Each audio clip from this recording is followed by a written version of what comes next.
Hola, buenas noches. En este video voy a hablar sobre el discurso que hizo Luis Echeverry en el encuentro 16 de el 16 encuentro de la ANDI de jefes logísticos. Entonces primero voy a contarles un poco sobre la ANDI y sobre la persona que dio el discurso.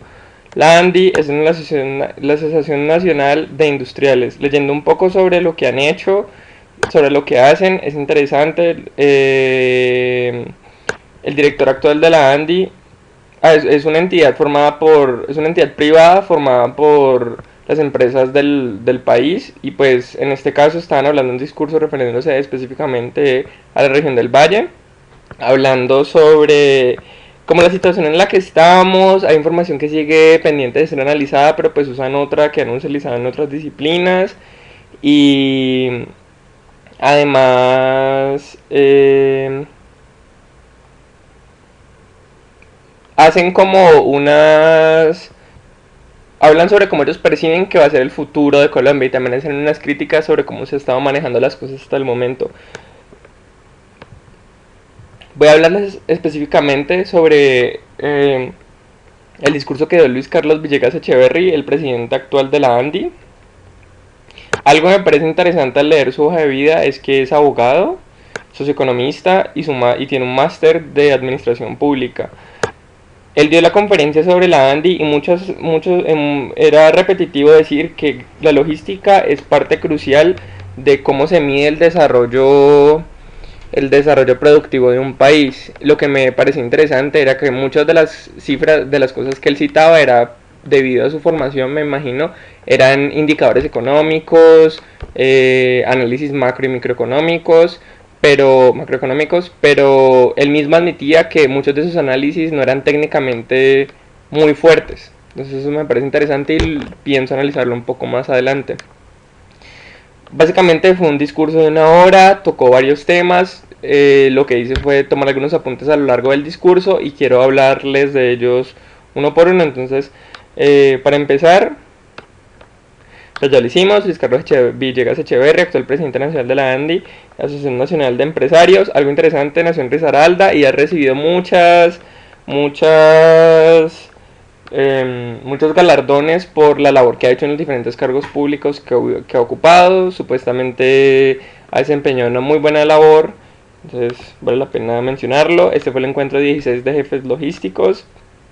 El título que él tenía al fondo, y era algo en lo cual hizo mucho hincapié, era cómo alinear la logística con los objetivos estratégicos de la empresa, incluso aún más macro que eso. Cómo alinear los esfuerzos en inversión en logística, en infraestructura o en leyes, en lo que sea dentro del país, con con hacia donde debería ir el país. Y de hecho él hace muchos puentes entre la situación económica y la parte operativa, pues de la operación logística, de la operación productiva del país. eh, Hablaba que a través de la logística los entes privados miden la productividad del país. Esto era interesante.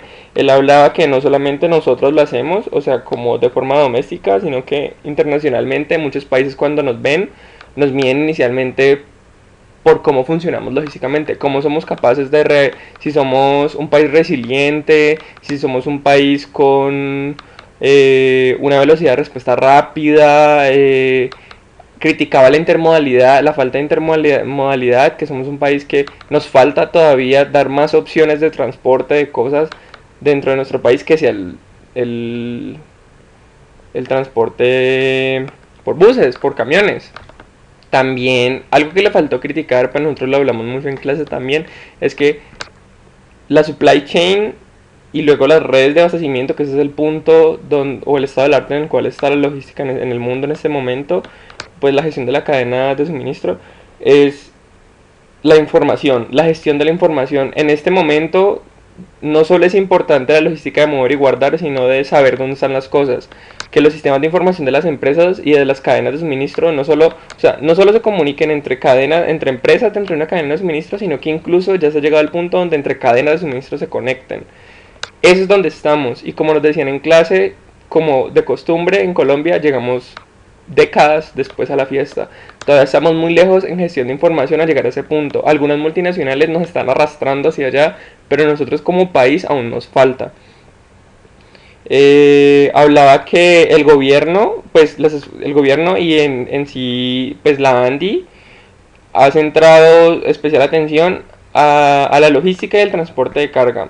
Los grandes ejes de las propuestas de mejora que ellos hacen o están haciendo es mejorar la productividad de los servicios, la productividad de los servicios dentro del país, la formalización y la seguridad, y que estos tres están fuertemente entrelazados. Hablaba que han habido desarrollos en transporte, dice que no tantos, debido a muchas razones, entre esas, algunas que me llamaron a mí la atención fue restricciones legales. Él decía que uno no puede hacer una mejor, o sea, que toda la logística es una serie de puntos entrelazados y que uno no puede esperar atacar uno solo de ellos y obtener una mejora a lo largo o una gran mejora a lo largo, ya que todos están entrelazados. Y si uno hace una mejora en un punto, pero esa mejora se encuentra con un cuello de botella en otro, pues la mejora se va a ver sesgada, parada. Entonces, dice que las restricciones legales son importantes, porque no importa cuánto hagamos cuánto mejoremos en infraestructura, si las leyes de tránsito no progresan con eso, por ejemplo. Limitaciones de infraestructura, pues por más inversión que hagamos, igual estamos restringidos, no podemos crecer de un día para otro a tener las vías que tienen en Estados Unidos y combinación de vías con vías férreas, tram, mejores puertos. O sea, estamos en un punto donde básicamente tenemos que trabajar con lo que tenemos. Y lo que les decía, escasez de intermodalidad. O sea, en este momento estamos atados al transporte por carretera. O sea, no tenemos modos diferentes de transporte que al transporte de carretera. Es muy interesante porque eso hablamos en clase. O sea, me estoy adelantando, pero él más adelante dice que gran parte del progreso se verá en el hecho de que nosotros pensemos en grande. Estaba leyendo un artículo en la revista Enera donde hablaban de algo similar, y es la situación administrativa de Bogotá en este momento respecto a otras ciudades del mundo. Y es que muchas ciudades del mundo están donde están, por ejemplo, o Colombia con el mundo en sí, es por la actitud de las personas. Por ejemplo, hablaba del pico y placa. El pico y placa lo intentaron montar en Barcelona, pero las personas manifestaron y en menos de una semana el alcalde tuvo que tumbarlo. El artículo hacía fuerza en decir que en el mundo las protestas se respetan, la voz de la persona es respetada y las personas hablan, entonces logran cambios, pero nuestro país está acostumbrado o sea, a aguantárselas todas, a recibir una y una tras otra y ni siquiera decir nada. Y cuando sí decimos algo, cuando alguien sí decide hacer algo, es un perro con rayas, o sea, es una persona diferente, no se sabe dónde va a ir a esa queja. Cuando ponemos una queja, nos toca sobre justificar porque la estamos haciendo, cuando de por sí somos el cliente, deberíamos tener la razón. Y eso es algo que pienso que nos falta crecer mucho en actitud. Y es algo que él dice al final, o sea, él dice deberíamos, si queremos crecer tenemos que pensar en grande. Y es triste, pero yo lo veo todavía lejano, el pensemos en grande.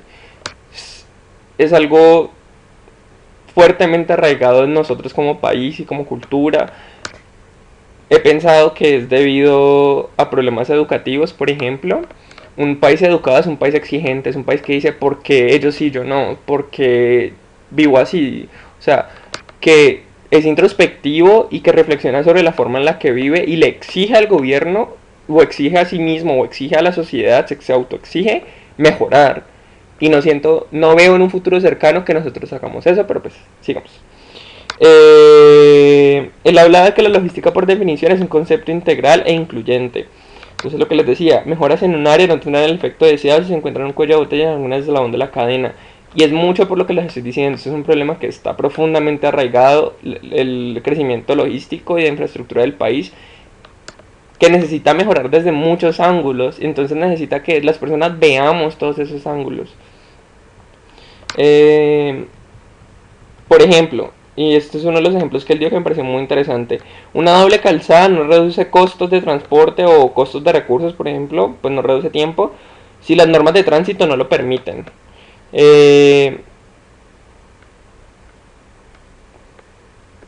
Él dice que la ANDI, o pues el país, ha insistido en corredores logísticos.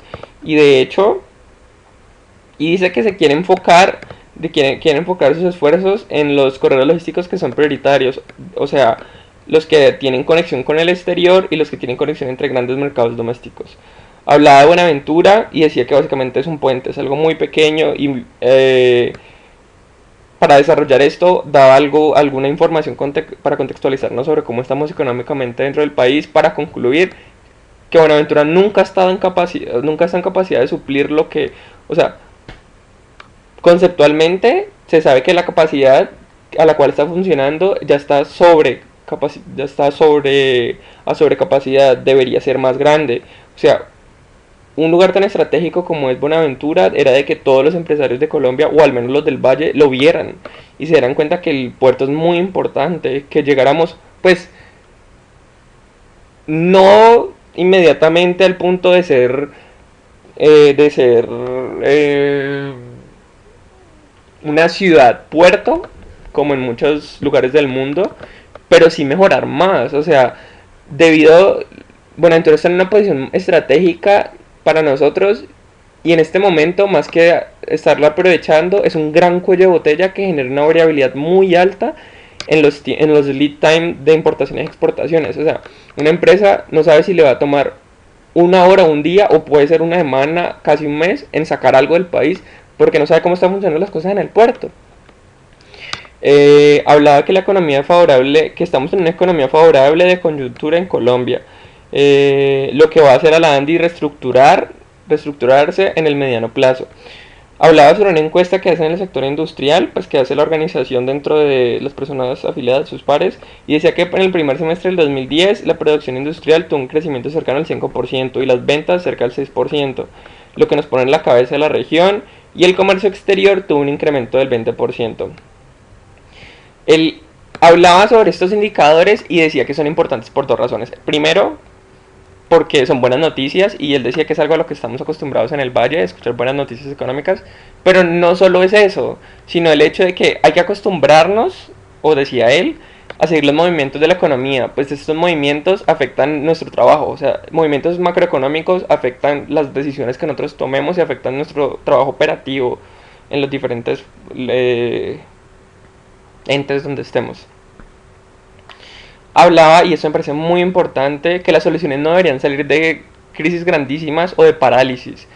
Eso es algo que nos hace mucha fuerza en la universidad y que yo encuentro muy importante, aunque difícil de hacer, que es la anticipación. No porque estemos no mal, deberíamos seguir no mal. Antes, si estamos no mal, deberíamos aprovechar ese tiempo de leisure, como ese tiempo de estamos funcionando relativamente bien, o al menos no mal, para antes mejorar, y cuando llegue el momento en el cual en verdad necesitamos trabajar súper bien porque algo malo pasó, estemos preparados.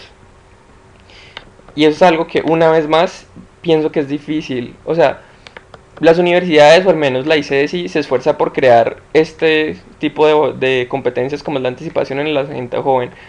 Es difícil penetrar en una cultura o en una cultura empresarial donde el paradigma reinante no es este, es hagamos por hacer, y donde hay muchas cosas entrelazadas que no permiten que uno anticipe. Pero eventualmente deberemos llegar a eso. Hablaba que el PIB ha crecido en una década 2 veces y media. O sea, hablaba que en el 2009 era algo, una cantidad de dinero, y que en una década ha crecido más de 2 veces y media eso. Hablando del corredor logístico otra vez, decía que se necesita ver sistémicamente el crecimiento